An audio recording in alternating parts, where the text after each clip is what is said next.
Ladies and gentlemen, Jai Hind and welcome to the Geo-Politrick Guy, where geopolitics meets no-nonsense analysis. Let me get straight to the point. Bangladesh is at a crossroads, and not just for itself, but for the region and even the world.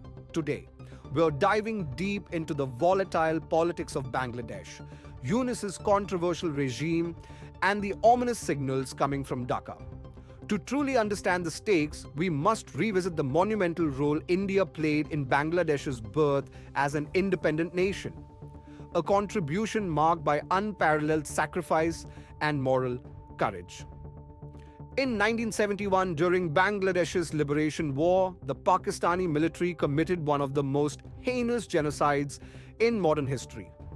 Over 3 million people were killed, and hundreds of thousands of women were subjected to horrific sexual violence. The brutality was systematic and aimed at annihilating Bengali identity and culture. It was India that stood by the Bengali people in their darkest hour, extending moral, diplomatic, and military support.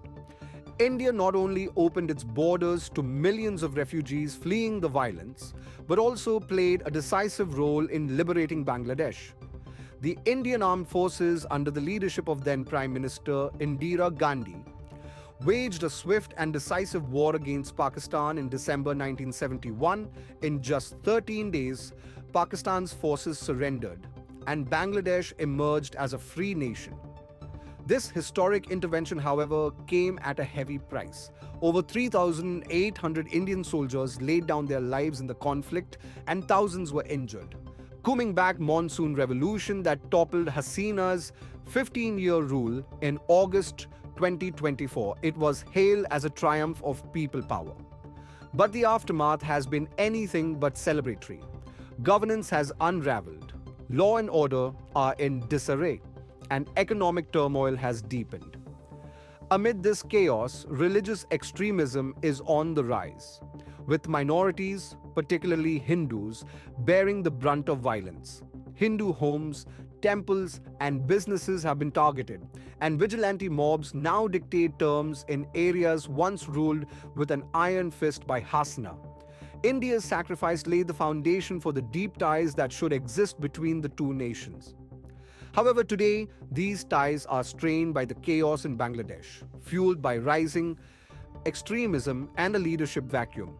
Muhammad Yunus's interim government has failed to contain the violence and protect minorities, a stark contrast to India's own ethos of standing for justice and human dignity.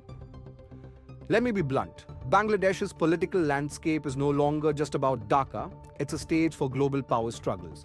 Sheikh Hasina, a trusted ally of India and a leader who upheld regional stability, was overthrown in a military-backed coup, one that bears the fingerprints of the Biden administration and the infamous deep state. Make no mistake, this was not a mere domestic power struggle. This was a calculated move to curb India's growing influence in South Asia, orchestrated under the guise of restoring democracy. For decades, Hasina stood as a bulwark against extremism and maintained strong ties with New Delhi. Her administration, despite criticisms, ensured secure borders and economic cooperation, making Bangladesh India's largest trade partner in the region. But now, with Nobel laureate Muhammad Yunus heading the interim government, questions arise about the future.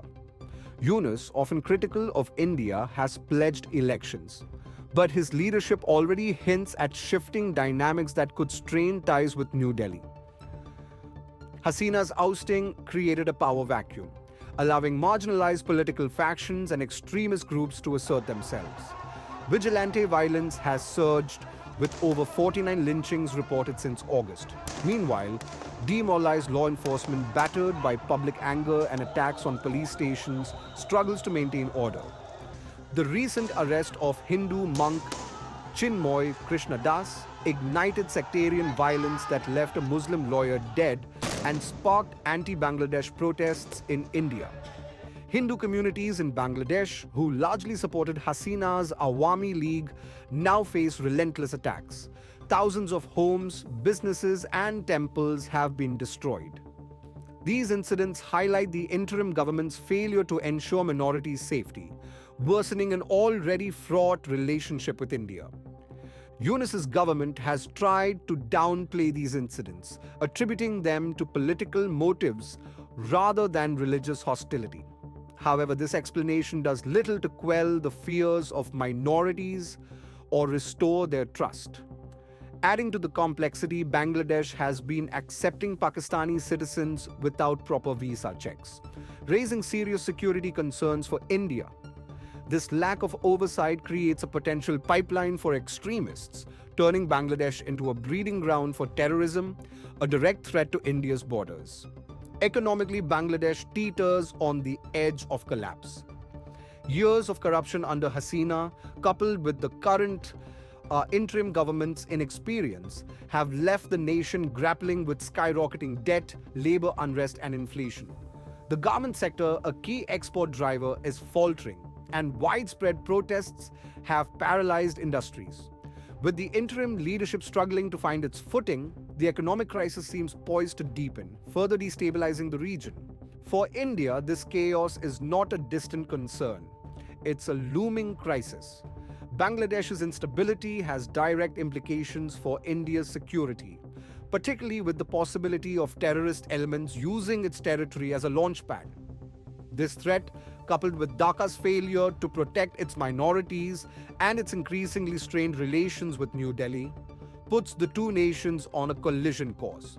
Prime Minister Narendra Modi has remained silent for now, likely monitoring the situation and awaiting the geopolitical shifts that will come with Donald Trump's potential return to the White House. But make no mistake, come January 20th, if Trump resumes power, Modi's restraint may end. A Trump-Modi alliance marked by bold, decisive leadership could recalibrate South Asia's power dynamics entirely. The Biden administration's lackluster response to South Asia's instability has only exacerbated the problem. Their inability or unwillingness to support India's growth and regional stability has emboldened rogue elements within Bangladesh. Trump's return promises a sharp reversal of this trend, heralding an era of decisive action to curb extremism and realign Bangladesh with democratic values. Imagine this scenario. Modi, emboldened by Trump's unwavering support, decides to take military action to secure the Chittagong region, ensuring safety for Hindus and eliminating terrorist threats. With Chittagong emerging as a sovereign nation, this move would not only protect vulnerable minorities, but also send a clear message to nations undermining India's security. Such a decisive action would reshape the map of South Asia and establish a new order rooted in accountability and regional stability. To Bangladesh, this is a final warning. Respect your minorities, ensure visa security, and curb the rise of extremism or face the consequences.